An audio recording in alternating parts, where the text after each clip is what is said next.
Hi there. You know how I keep talking about the importance of being able to communicate your transferable skills to different audiences and of taking ownership of your career narrative.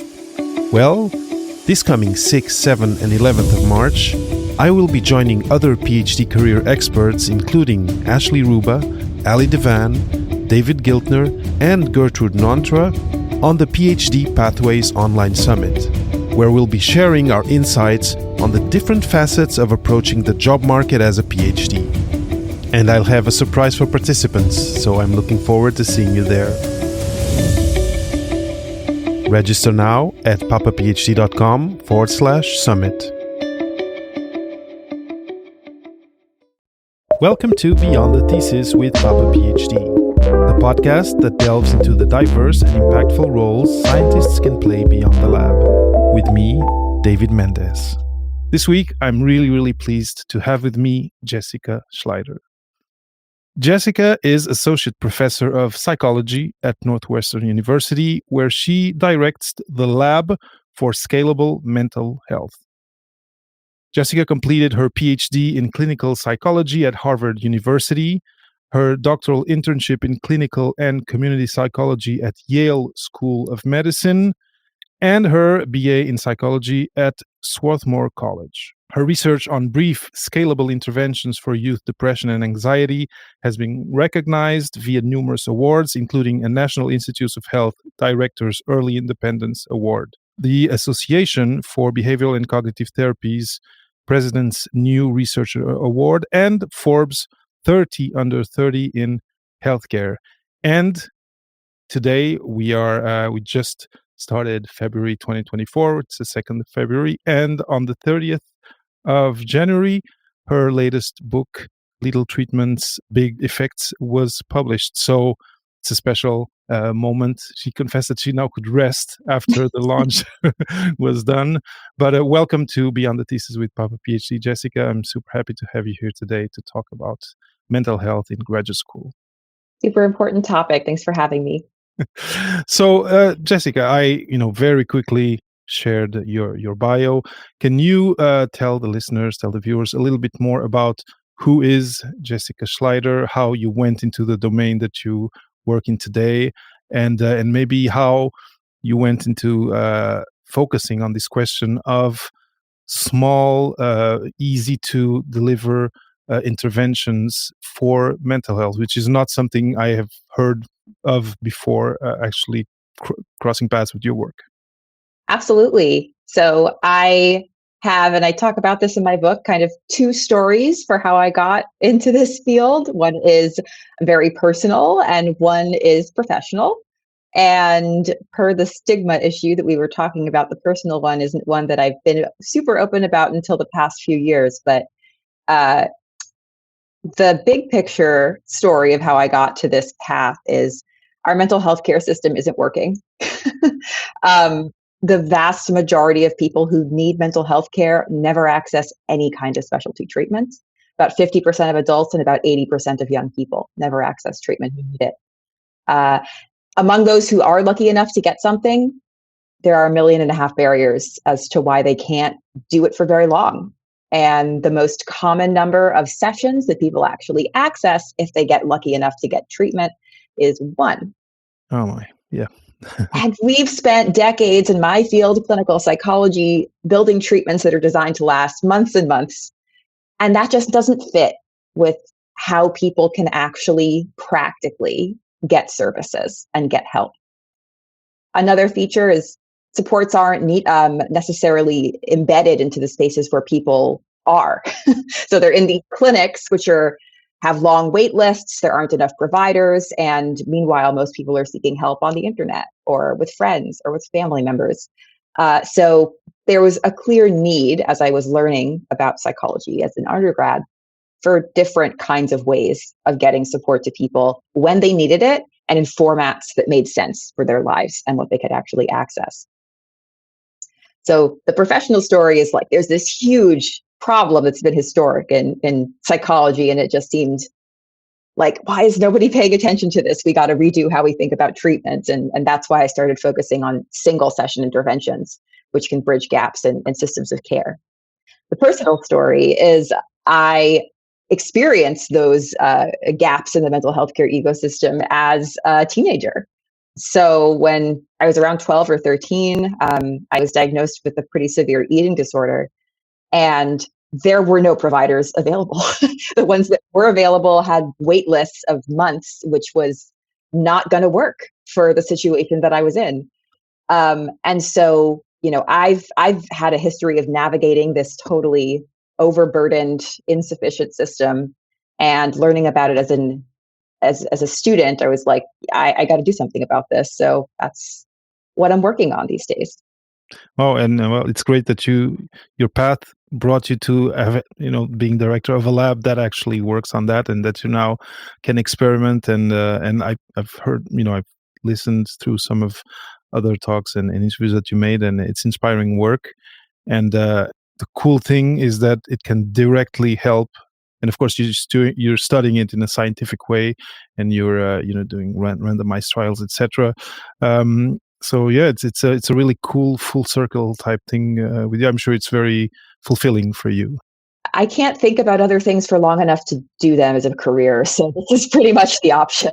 Well, we're on Beyond the Thesis with Papa PhD, and so we're not going to be talking about teenagers today, but people who we both went through grad school. I went to grad school. By then, at the end of grad school, I was lucky enough to have the clarity to look for mental health services when things were getting difficult, which was offered by here at McGill University in Montreal. I don't know in the States how the system works for people who are in grad school, but one thing that I'm certain and that I know and that is published is mental health in graduate school is not, how can I say, it's not rosy. In the process of, let's put it like that, the process of the PhD, we know it is a challenge. It's a big challenge. You have this limited time to reach this goal of publishing something, of innovating in a certain domain.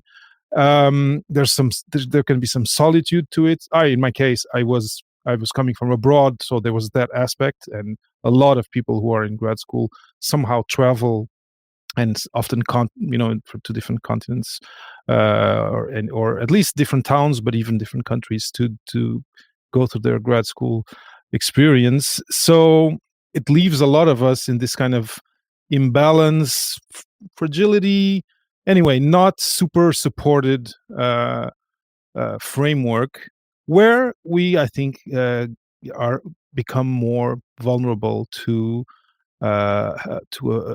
also falling in some fragility on the mental health aspect of things. And again, depending on where you come from, your culture, etc., there can be different stigma to even talking about, I might want to see a psychologist, or I might want to go to the counseling services of my university. So this is kind of why I when I saw your work, I thought this is going to be an interesting issue to talk about with someone who deals day to day, daily with this question of mental unrest. And I think unrest is a great way to put it, because you might just be a little bit imbalanced, and it's enough to be a burden on your day to day. And that's why when I saw that mental unrest was one of the ways that, or one of the expressions, one of the terms that you used, that's why I thought it was an interesting point to start the conversation. So, of course, you have a lab that you direct, so you're in close communication with the graduate student community. So I think I'm just going to maybe let you, from what I just said, start, talking a little bit about how your work with teens may translate to the graduate researcher community. Absolutely. So I think there are lots of parallels in the types of risks and structural difficulties that folks are up against as an adult graduate student versus as a teenager. Those are totally different life stages, but they are periods of transition. You're figuring out what you're going to do next, who you are, either as a human, as a teenager, or as a scientist for your career, kind of going through some personal development in either sense, just different kinds of personal development. There's a lot of figuring out new ways of relating to people, new systems, right? A lot is uncertain about both your present and the future. Your status is relatively, unfortunately, low. When you're a teenager, you have no control over how your life goes. Adults control the vast majority of your life and directions. When you're a graduate student, there are a lot of folks who have structural power over the trajectory of your career and the opportunities that you get. And so it's a similar positionality, so to speak, to be a teen and developing in all these ways, and to be a graduate student and developing professionally and personally during that time. Graduate students have added risk factors of being super motivated and really wanting to achieve. It's just like putting all the highest achievers in one place and expecting it to go well if you just have them work in isolation from each other for years at a time. And a lot of pressure that they put on themselves.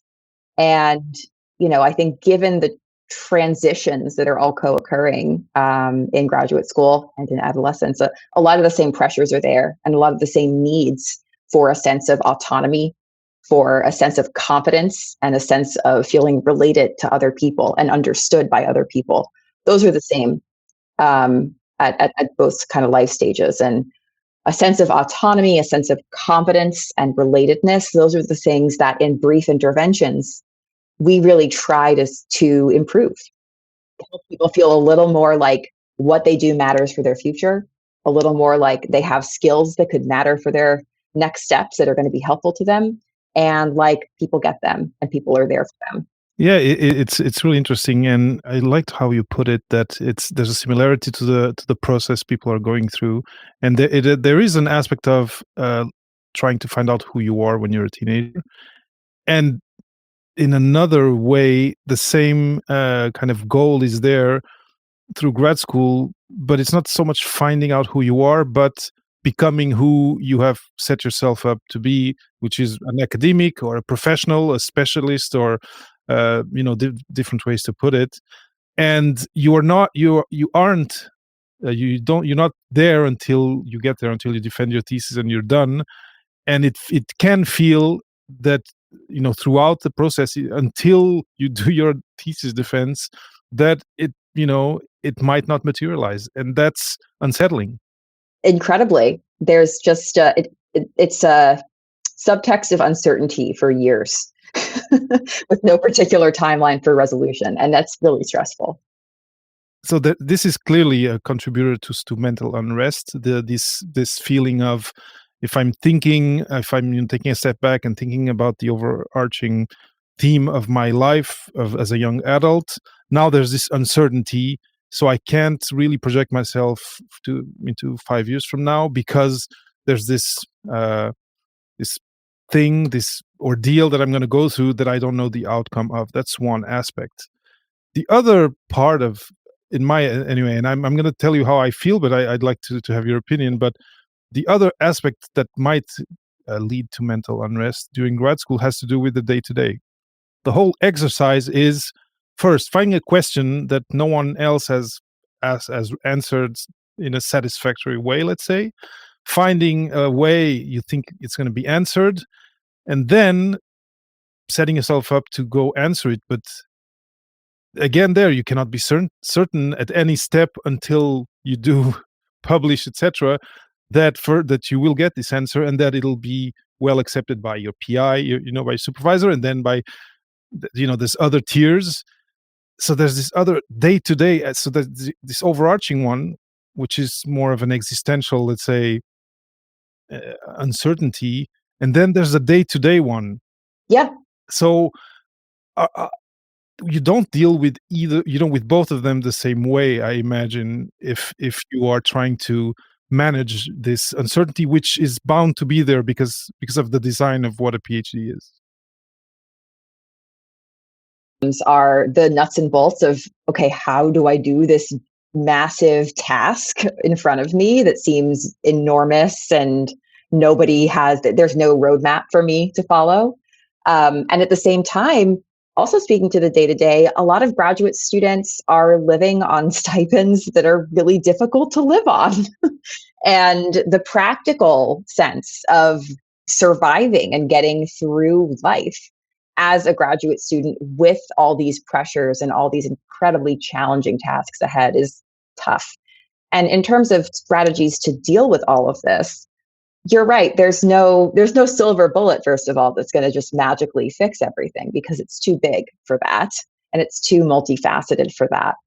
But I think one element of a brief intervention approach that can be grounding is the focus on the present moment and what you can do right now to reclaim some of your autonomy and control in a situation, and take just one step, even if it's a small step, towards a goal that matters to you. And this isn't revolutionary. This has been talked about a lot, goal setting, but in practice, it's very hard to do when you're facing massive, complicated, years-long problems to identify the best next step for yourself. And taking a moment to go through a self-guided activity or to seek out help so somebody can help you break it down, what the next best step is for yourself, that can be powerful even in the face of big existential questions, as well as in the face of more practical questions. And that's one of the pieces that we find is most effective about these brief interventions that we've been developing, is helping people regain a sense that there is something they can do, even if it's not everything at once. So this is very interesting to me. And the cool thing about this is, one of the things that graduate students tell me usually is, I have no time for anything else but my project. It's a common theme. I'm super happy when I see grad students having, coming with, I don't know, a hobby from undergrad that they keep during grad school. And often they have a better journey through grad school if they have a community and something, that a moment where they reset during the week and then they resume. But it's not a given for everyone.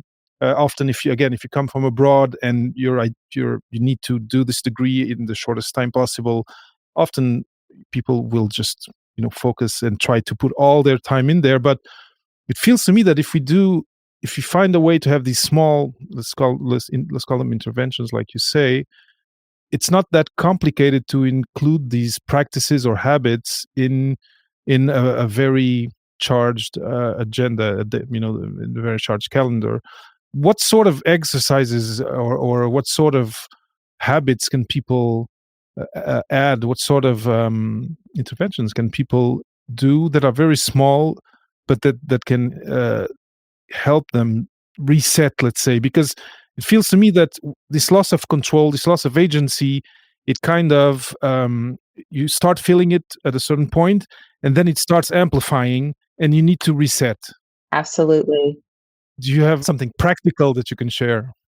Yes, I have. I can share a little bit about the content of what we put into these brief interventions to help people recalibrate a little bit and just take a step forward, where often, becoming paralyzed is so easy in graduate school, just with all the things.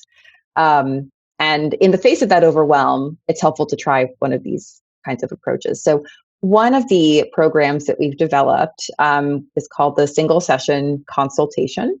Nice and non-stigmatizing, right? Anyone could use a consult at various points in their life. But this approach is based on a model of therapy called solution-focused brief therapy.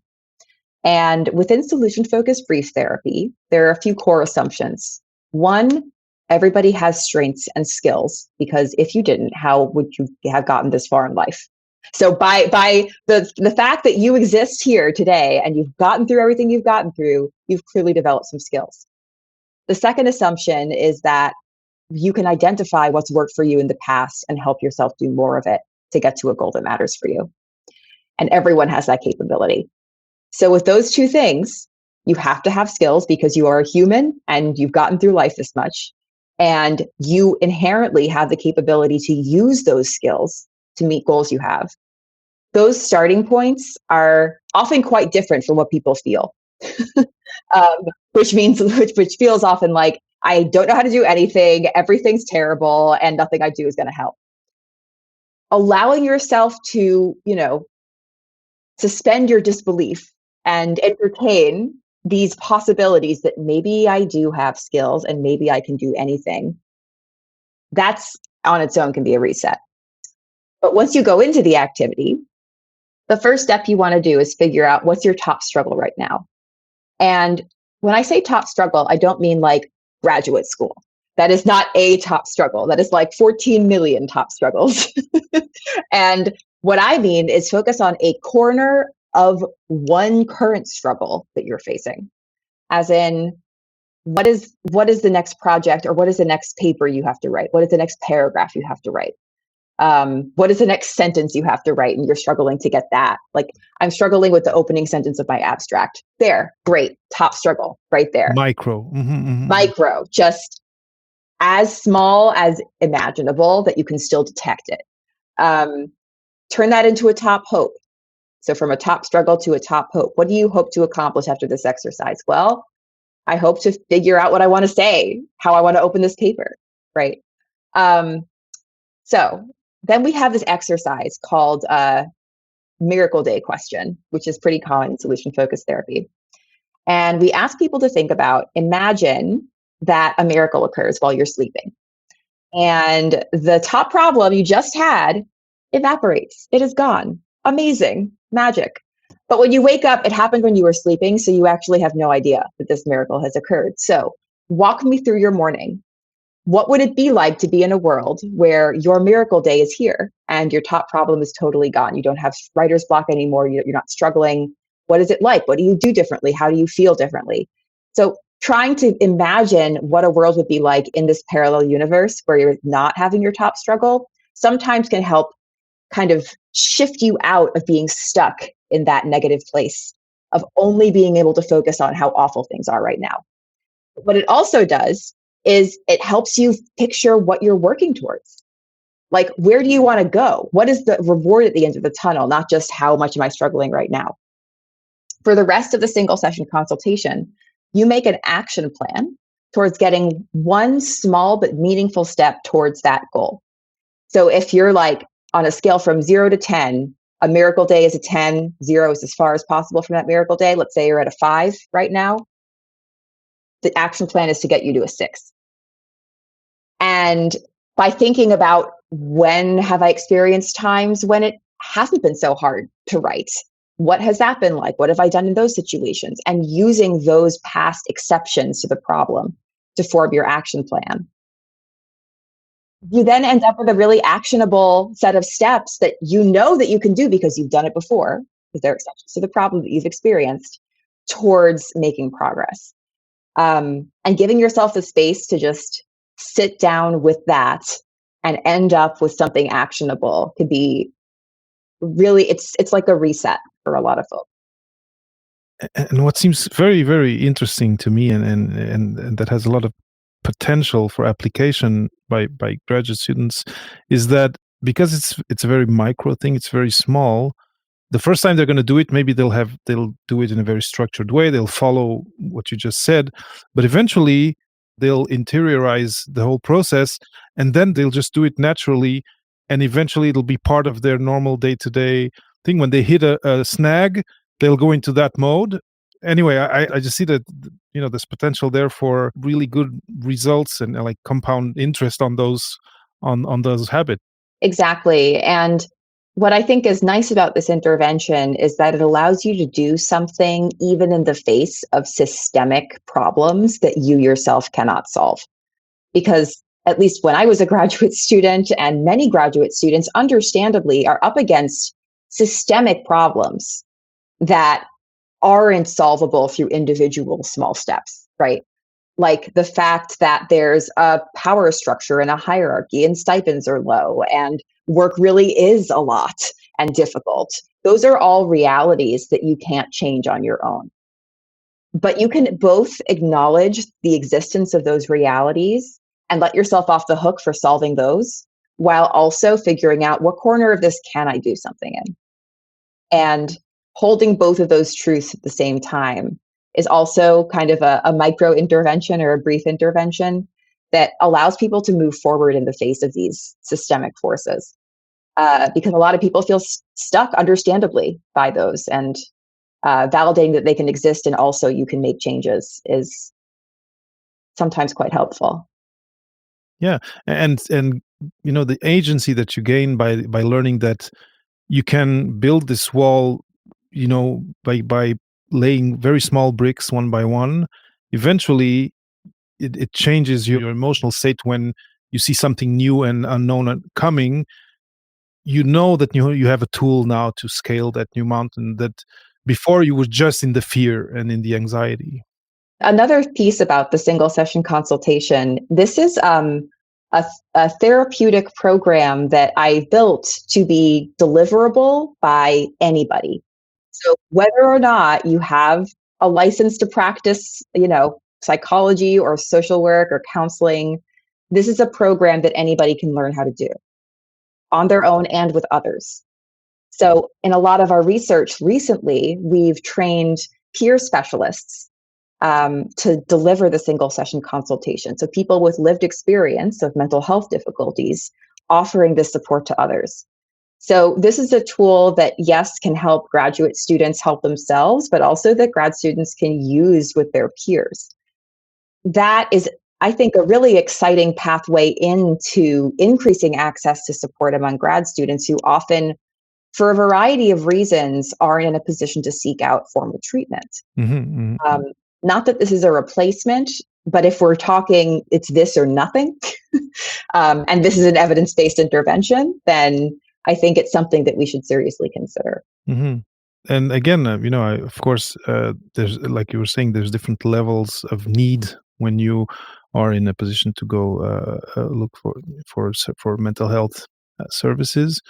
But the whole going into graduate school, maybe moving places when you do, there's so many, like you were saying, there's so many variables that can be getting you in this position of feeling loss of control, this uncertainty, this anxiety, and that doesn't require, let's say, therapy per se, but you just need to get your agency back and get these tools to step by step move through that maze.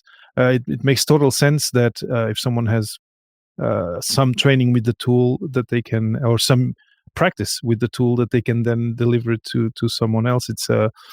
There's again high potential there for helping the people in the community. And I think too, this kind of approach can be used to break down the steps involved in seeking formal treatment for people who actually need that, right? Who really do want something more high level with more consistency.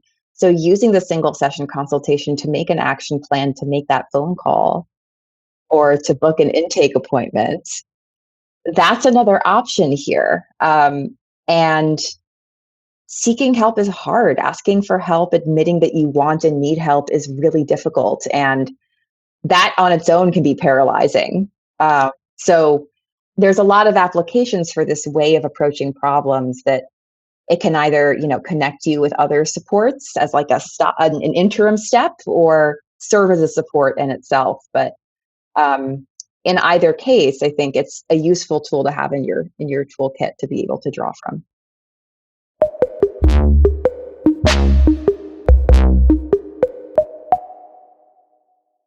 From all that we've been talking in the last few minutes, I have an image in my mind that I'm going to share with you, and it connects to something else, but I'll try to not be too long. It feels to me that in another way, what you've just been describing is you get into this experience, which is graduate school, and somehow you start feeling small. You're not a full-size person. You start feeling small. You look around you, and you look. Oh, there's a supervisor. There's postdocs. There's people who know more than you. There's the stellar student, etc. And you start feeling small, and it feels like these are little moments where you can see yourself at a 1-to-1, at a normal scale.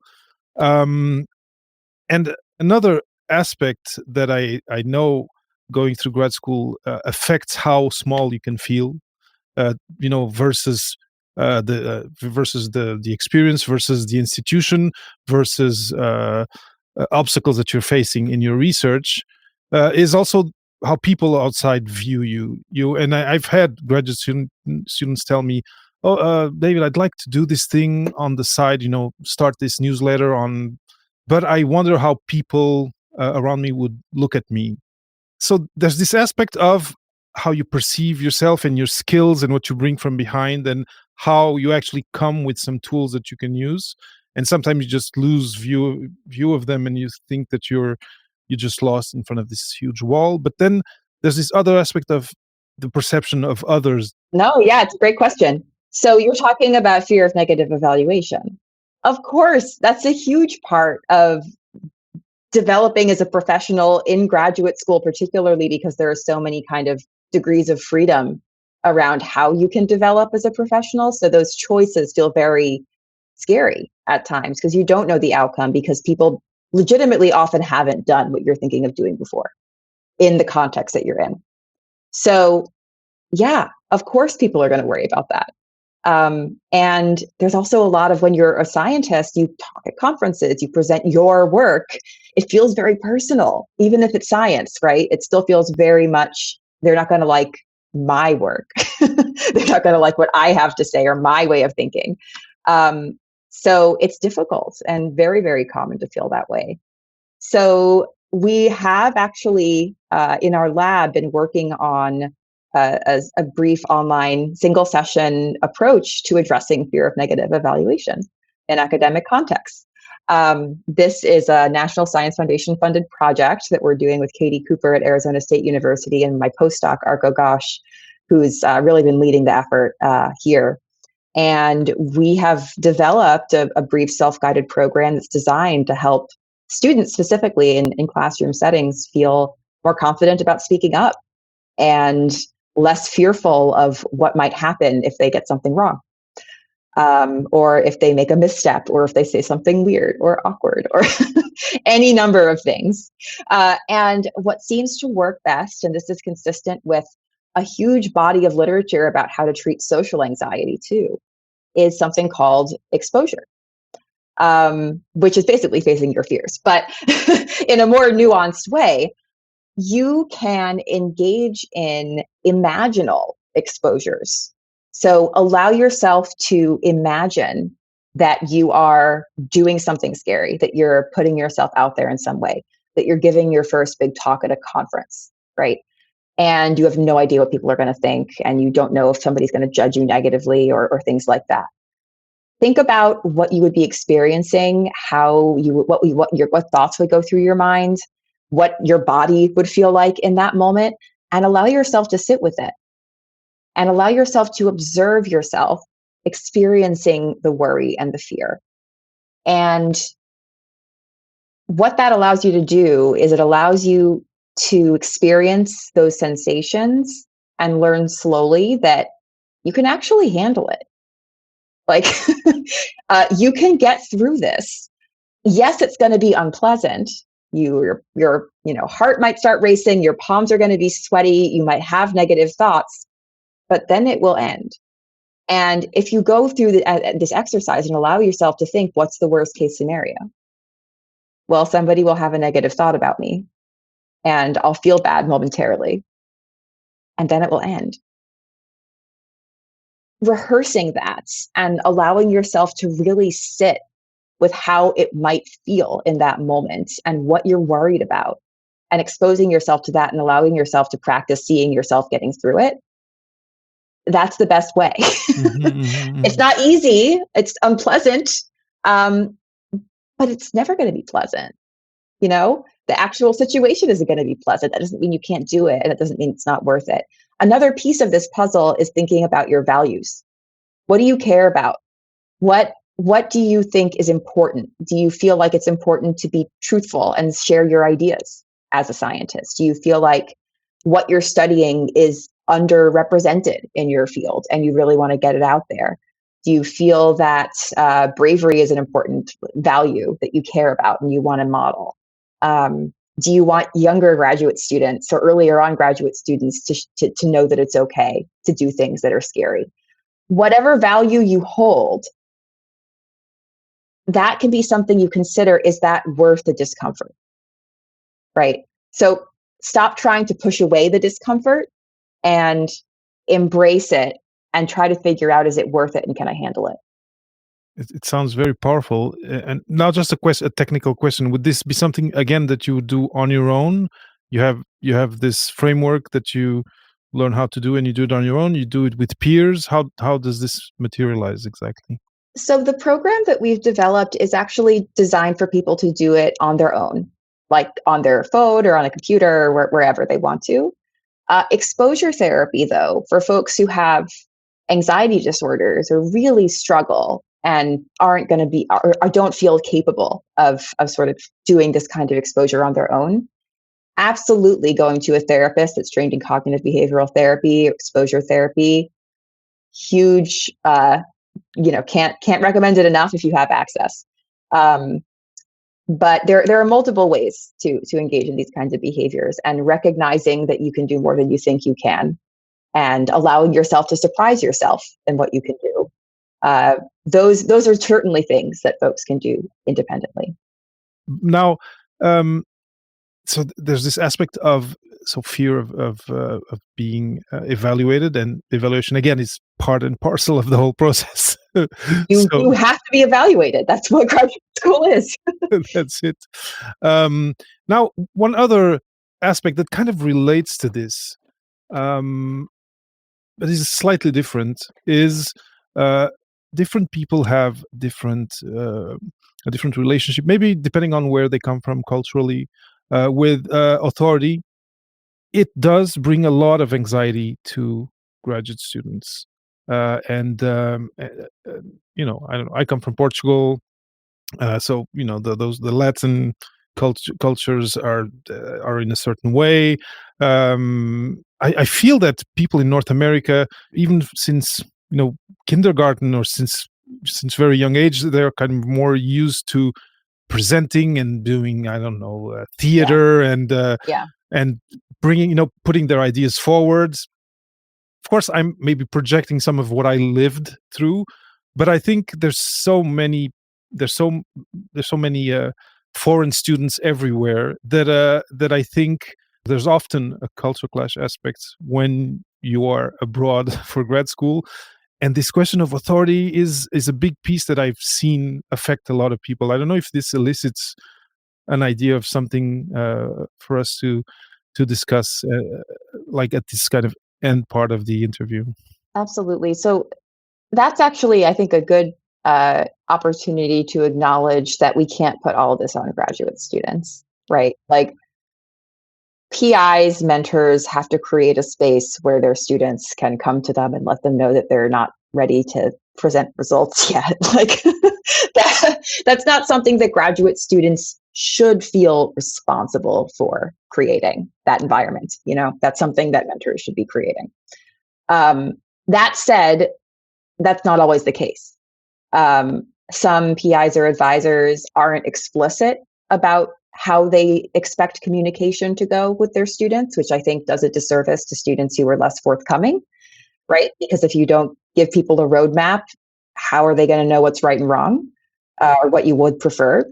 And it just creates unnecessary worry, I think, across the board. So the first actual recommendation here is for mentors and PIs to be explicit on how they expect communication to happen, what their policy is around, vacations, like, how does that work in your lab or at the university? Do you have different expectations of the university's, academic guides or manuals has? Some people do, and they just don't share that. That's on the mentor and the PI. What graduate students can do, even in circumstances where the mentor or PI hasn't done what I think is their job and set that precedent. There are steps that are possible to take. I think one step, if these are concerns that you're not yet sure or comfortable, going to your PI about, go to another grad student in your lab. That may be a first step. It's not necessarily going to do the whole thing and fix the problem for you, but getting someone else's perspective on what's worked for them, how they've navigated this with the PI or mentor or advisor, that can at least break some walls down around considering what to do next. And probably more importantly, help people feel less alone with these worries. Because it can be extremely isolating not to know the scripts Mm-hmm. For how you're supposed to act or what you're supposed to do in these kinds of very particular professional circumstances. So finding solidarity with someone else as at least a first step, that can often lead to outcomes that are at least a little bit better than what you would have gotten if you had just kept it to yourself. It's true. And this makes me think of something that's parallel, that's really just a follow-up of what you're saying. It's often there are communities of, let's say, like my example, students who come from Europe. There's going to be a group of students from Europe. But if you are part of these communities and that are outside of your lab, outside of your day-to-day research, but where you can commiserate, but also exchange good practices, things that have worked, etc., it's going to be a plus for you, Absolutely. and in a very safe manner. Thanks for taking the weight off the graduate students' shoulders a little bit there. It is true. Depending on the labs, depending on the size of the labs, it's always, it's not easy to place guilt here or there, but it's a shared load, and it's just that my heart always kind of tightens when I hear a story like this, because it kind of resonates with me personally, but also I feel that it's a necessary mental strain, and that it's totally unhelpful for the person, for their project, and for the lab where they are, etc. So, but yeah, communicating and trying to get knowledge from other people who went through it already, for sure, is a way to go.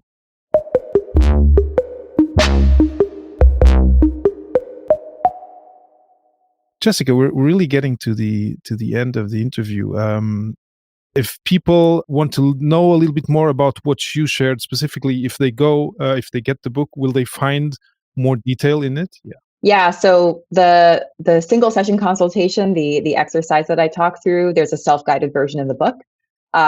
So and it talks a lot about the evidence behind it and different ways to use it. So yes, that and a whole bunch of other stuff too. Excellent. And the audience, because they're graduate students mostly, they like evidence-based information. So that's great. Yeah. Excellent. So because we're talking about it, if people want to get the book, can they go to Amazon and find it? Yep. Pretty much anywhere you can get books, the book is there. Excellent. I've seen that here in Canada. It's already available at Indigo, which is one of the online booksellers. Now, if people want to ask you questions, do they want to know more, or they want to thank you for something you said during the interview, what's the best way to reach out to you? I guess it's not called Twitter anymore, but Twitter/X, LinkedIn. I'm on social media platforms, or email jessica.schleider@northwestern.edu. Feel free to reach out. Just to kind of sum up what I'm kind of taking home from this, first, I wish I had, heard something like this a few years ago. I'm not going to say how many, but when I was going through my PhD. But so I'm sure this is going to be helping a lot of people out there. What I like about it is the simplicity of it. Often, we mentioned it a couple of times, there's stigma around even again, this is cultural often, but around talking about mental health, about potentially getting help. And it feels like what you are doing is putting tools out there for people to help themselves, maybe even help others eventually, in all safety, because of the way these solutions, these interventions are designed. I really, really love that. It removes a lot of the friction to go get the help. And also for graduate students, I know time is one of their big pain points in terms of their of what they of the resources they find they have very little of, and that's very precious for different reasons, be it the time constraints of doing the research, but also you mentioned about the funding or lack of it, etc., needing to have a job on the side anyway. So time is of the essence for them, and it feels like these are very micro interventions that you can do. You can learn to do them yourself, and then you can it can be part of your, can be in your quiver of tools that you have every day that you can use for you, but also for your peers. And I really, really, really love that, and it makes me really happy that we were able to meet today and have this conversation. So thank you for being on Beyond the Thesis. My pleasure. Thanks for having me. Thank you for listening to another Beyond the Thesis conversation with me, David Mendes, and my guest, Jessica Schleider. If you'd like to support the show and help me produce more interviews like this, just go to papaphd.com/PayPal and donate there. And if you want to help a little bit more, please go to papaphd.com/audience and fill in the survey that is there for you, and leave a comment so I can give you a shout out in a future episode. Thank you for being a fan, happy listening, and happy sharing.